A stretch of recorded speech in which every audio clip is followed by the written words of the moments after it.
আজ পবিত্র শবে বরাত। এই দিন উপলক্ষে বিশ্বের সকল মুসলমান নফল ইবাদত ও জিকির করে থাকে।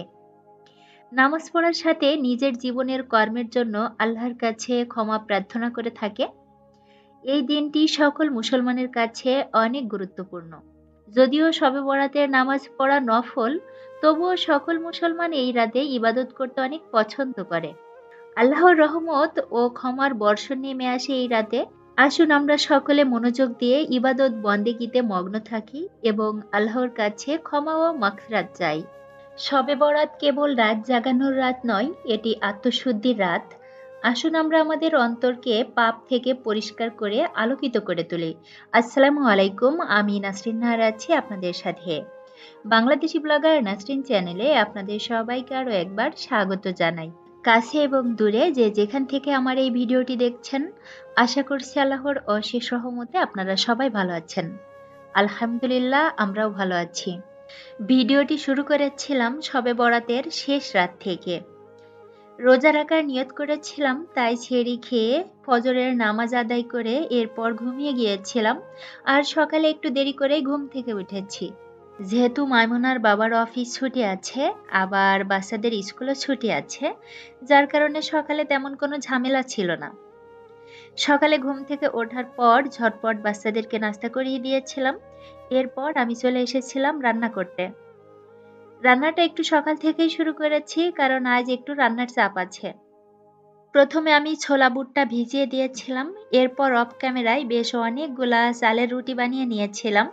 রুটিগুলাকে বানানোর পর নর্মাল ফ্রিজে রেখে দিয়েছি, খাওয়ার আগে সেঁকে দিব। এরপর মাংস রান্নার প্রিপারেশনটা করে নিচ্ছি। তেল ছাড়া সব রকমের মশলা দেওয়া হয়েছিল। এরপর মশলার সঙ্গে মাংসটাকে খুব ভালোভাবে মেখে তারপর তেল দেওয়া হয়েছে। মাখার কাজটা আমাকে মাইমুনার বাবা করে দিচ্ছে। ও অনেক সুন্দর করে মাখাতে পারে।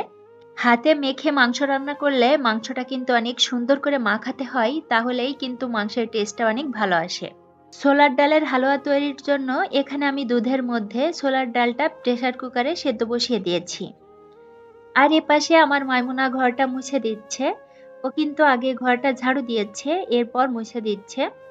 আমি যেহেতু রান্না বাড়ার কাজে অনেক ব্যস্ত আছি, তাই এই কাজটা ওই করে দিচ্ছে। আমার মেয়েটা যেদিন বাসায় থাকে সেদিন কিন্তু এভাবেই আমাকে অনেক কাজে হেল্প করে। মেয়েরা কিন্তু মায়ের কষ্টটা অনেকখানি বুঝতে পারে। যে মাংসটা আমি মেখে রেখেছিলাম সেটা আমি প্রেসার কুকারে নিয়ে নিয়েছি। এরপর যে পাতিল আমি মেখেছিলাম ওই পাতিলটা ধুয়ে সামান্য একটু পানি দিয়েছি।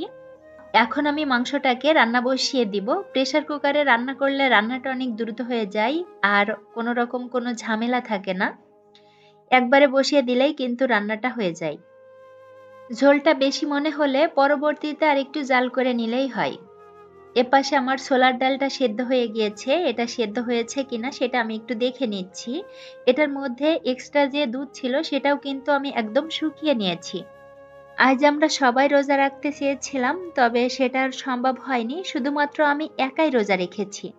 মাইমুনার বাবার অনেক ইচ্ছা ছিল, তবেও রাখতে পারেনি, কারণ ও অনেক অসুস্থ ছিল। গত পরশুদিন আমি ওকে ডক্টরের কাছে নিয়ে গিয়েছিলাম। বেশ অনেকগুলা টেস্ট করাতে দিয়েছিল, তো আমরা নমুনা দিয়ে বাসায় চলে আসছিলাম। আর গতকাল রিপোর্টটা হাতে পাই, তো সেটা দেখানোর জন্য আবারও ডক্টরের কাছে নিয়ে গিয়েছিলাম। তো রিপোর্টে দেখি ওর হিমোগ্লোবিন কম, পাশাপাশি প্ল্যাটিলেটটাও অনেক কমে গিয়েছে, যার কারণে আর সাহস পাইনি। আমরা দুজনেই যেহেতু রোজা রাখতে চেয়েছিলাম, তাই আমার 3 প্রিন্সেসও রাখতে চেয়েছিল। সন্ধ্যার শুরুতেই মনে হচ্ছিল রমজান মাস চলে এসেছে। প্রথম রমজানের একটা ফিল হচ্ছিল। এরপর আমি ওর বাবাকে নিষেধ করেছিলাম রোজা না রাখতে। তাছাড়া আমাদের মনও অনেক খারাপ ছিল। সেটা দেখে আমার 3 প্রিন্সেস পরবর্তীতে আর ঝামেলা করেনি, যার কারণে আমি একাই রোজা রেখেছি। সুজির হালুয়া তৈরির জন্য এখানে আমি ঘি দিয়েছি বেশ খানিকটা পরিমাণে। এরপর 1 কাপ সুজি দিয়েছি। সুজিটাকে আমি চুলার আঁচটা মিডিয়াম টু লোতে রেখে অনবরত নেড়ে এটাকে ভেজে নিব। সুজিটা কিন্তু একটু ধৈর্য নিয়ে ভাজতে হয়, কারণ এটা ভাজতে বেশ খানিকটা সময় লাগে। কিছুক্ষণ ভাজার পর যখন এরকম হালকা একটা ব্রাউন কালার আসবে, সে পর্যায়ে চুলা থেকে নামিয়ে নিব। আজ সারাদিন আমি কিন্তু রান্নার উপরেই ছিলাম। একটা রান্নাময় দিন গিয়েছে। সুজিটা নামিয়ে আমি আরেকটা পাতিল বসিয়ে দিয়েছি। এরপর দিয়েছি 1 কাপ দুধ আর 1/4 কাপ চিনি।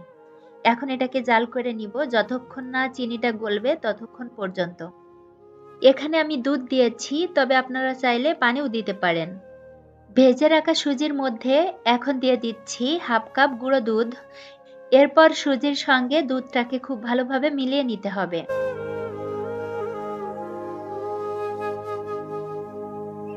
এপাশে আমার চিনির শিরাটা রেডি হয়ে গিয়েছে। এখন আমি চুলা থেকে নামিয়ে নিব। শিরাটা আমি যেহেতু দুধ দিয়ে করেছি আর চিনির পরিমাণটা বেশি ছিল, তাই দুধটা হালকা একটু ফেটে গিয়েছে। কোনো সমস্যা নাই, দুধটা ফাটার কারণে ছানা ছানা হয়েছে, এটাতে আরো বেশি ভালো হবে। তবে আপনারা চাইলে চিনির শিরাটা পানি দিয়ে করে নিতে পারেন। সুজিটা আমি আবারও চুলার উপরে দিয়ে গরম করে নিয়েছি। এরপর গরম চিনির শিরাটা দিয়ে দিয়েছি।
তেই আমি আমার পছন্দ অনুযায়ী কেটে নিয়েছি। এরপর এটার উপরে আমি কিছুটা কাজু বাদাম আর কাঠবাদাম কুচি দিয়ে দিচ্ছি। এখন এটাকে আমি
করে নামাজ আদায় করে নিয়েছিলাম, এরপর একটু বিশ্রাম নিয়েছিলাম।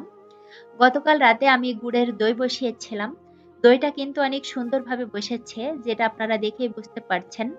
গুড়ের এই দইটা খেতে কিন্তু অসম্ভব মজা হয়। মাইমুনার বাবা যেহেতু চিনির তৈরি কোনো কিছুই খায় না, তাই আমি মাঝে মাঝে ওর জন্য খেজুরের গুড় দিয়ে এভাবে দই বানাই, যেটা খেতে ও ভীষণ পছন্দ করে। আর আমার বাচ্চারাও কিন্তু অনেক পছন্দ করে।